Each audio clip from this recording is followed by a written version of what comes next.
Let's go over the installation of your Upflow filter here. Let's first go over what you'll receive in the shipment. First of all, you will receive a tall tank here, the taller package. It may be black or almond, it may be a different color there, or blue, but we're gonna use this almond tank. But it comes, many times it comes fully loaded or partially loaded, so don't be alarmed. If it's empty, then it would only be about 5 pounds. So if there's any weight to it at all, it is partially loaded. If it is not loaded all the way, you would receive another bag or box of media. And so if you do receive another bag or box of media, then you will also get a funnel that's designed to help you load the system. And so we'll show you obviously how to do all of that. You'll get the Upflow valve, the bypass for that, and then we like to send these the male threaded elbows there. That's what you'll receive in your shipment. So just the valve, the bypass, and the connections there. Possibly a funnel and other media. If not, then it's already completely loaded for you. Then of course the mineral tank. Some things that you may need, that you'll need to help you on the installation. You'll need some sort of lubrication. We've got just a little packet there on the left. Cooking oil works great if you don't have a different type of lubrication there. Cooking oil works great. You will need some Teflon tape, and then maybe a hand tool or two. These actually go on the hand tighten. As far as the bypass and all that, we'll go over that. And then you will need to install it into your main water supply, obviously. So we're gonna show you with some installation hoses. They're flexible water line hoses, but how you connect from the male threads on the threaded elbows there to your water supply is kind of up to you, and everybody's gonna maybe do that different. We're gonna show it with these flexible water lines. So there is a cap. This tank does ship with a cap there. I've already partially loosened it, but you can take the cap off and you will notice right away that there is what's called the riser tube. You wanna make sure that's centered on the valve when we install that, but take that cap off. If you do need to load media into the tank here, first of all, stuff a rag in there maybe. Obviously don't shove it all the way down because you gotta get it out, but stuff a rag in there or put some tape around there just to keep media from going inside the riser tube. Take the funnel will sit on there. It's designed for that, as you see, and just scoop or pour the media into the tank using that funnel. When you're done, of course, take the funnel off and then remove the rag, remove the tape, whatever it is, and now your tank will be loaded.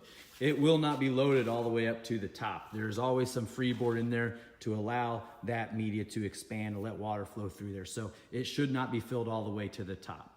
Now after you do that, you wanna just hand tighten the valve onto the tank. You will notice there's a hole right in the middle of the valve there. There's also an O-ring in there, and the riser tube will fit up into that smaller hole.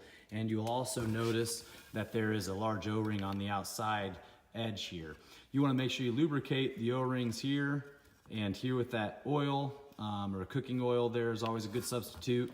And then you wanna make sure that that is centered onto that riser tube. And then you're gonna just hand tighten that onto the tank there, okay? So the riser tube will fit up in there. Do not use Teflon tape, pipe dope, anything like that on these threads. That O-ring that's on the bottom lip there is plenty to hold the water back. So you're just gonna hand tighten the valve onto the tank with some lubricating the O-rings, but no Teflon tape and no pipe dope or anything like that. As you tighten the valve onto the tank, just realize that I'm using just one hand to spin that around. And all you wanna do is just snug it up just like a 2-year-old could snug it. You do not wanna tighten it too much. If you do, you could crack the tank here, this collar, or crack the valve. So you just wanna snug it up, so I can even crank on it and loosen it, and I can snug it up just a little bit.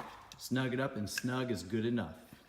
The next thing we're gonna do is attach the bypass. The bypass to the control valve, it already has these nuts. The way the system is, there's some C-clips in there, the white C-clips, and then there are some O-rings on here. And so what you do is you lubricate those O-rings, and you simply put those together there, you push those together, and then you just hand tighten, push those in, hand tighten those nuts around there, and you don't even need to use a wrench on those, just snug them up real good with your hands, let the O-ring seal do their job, and hold the water back.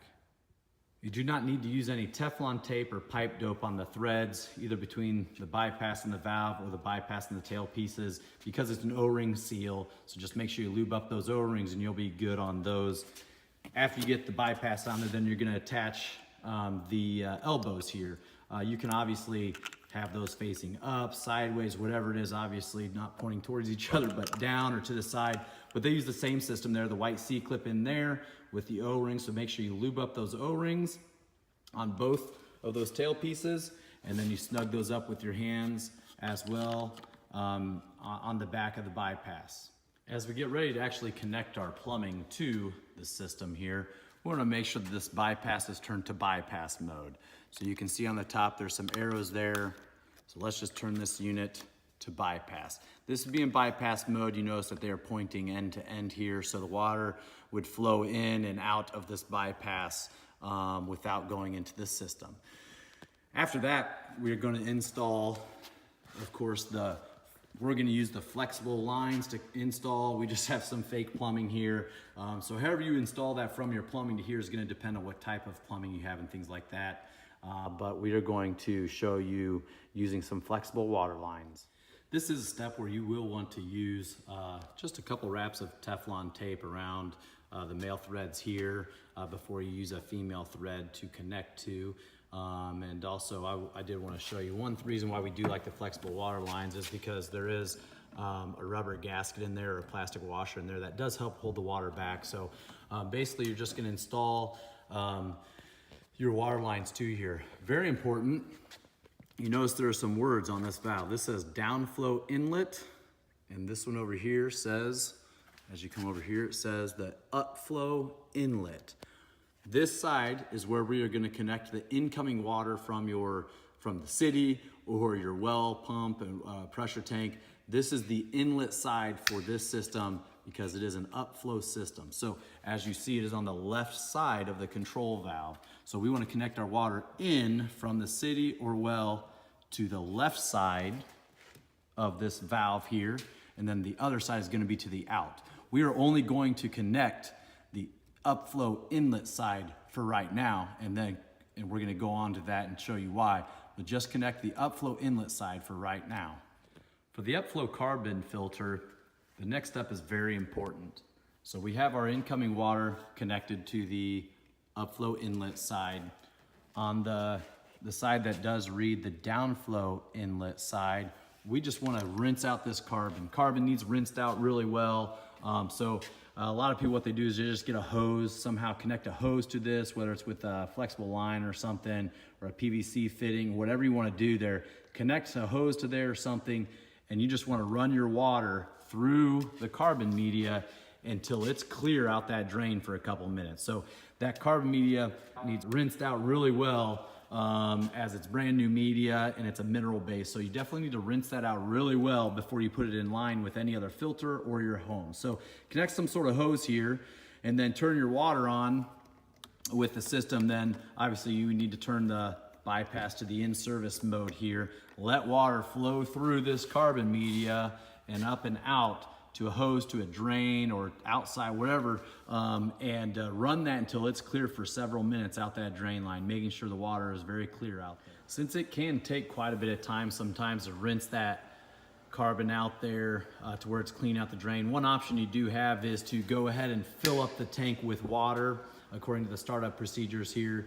We do go into more detail there in a few minutes here, but fill the tank with water, let it sit in the tank overnight, the water inside that carbon media there, and then the next morning or the next day, go ahead and do the rinsing procedure with the hose out that. So of course, in order to do that, you would need to go ahead and fully connect all of your plumbing here, water in and then water out to the home. So you would go ahead and connect both of those and then crack open the bypass here following what we do later, but crack it open. Go ahead and open that, let the tank fill up with water. And if you open this one, then water can go to your house, but we don't want to do that too much. Just let the tank fill with water and then go ahead and make sure it's to bypass mode here.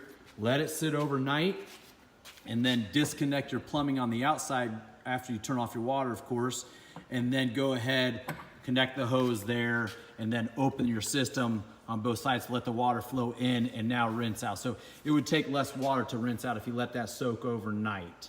While it isn't bypassed during the night though, you know, when it's all connected here, after you let the tank fill with water, the water will flow in to the bypass and then out to the rest of the home. So you can still have water in your home for that night. But that is one option if you do want to just not use as much water to rinse out.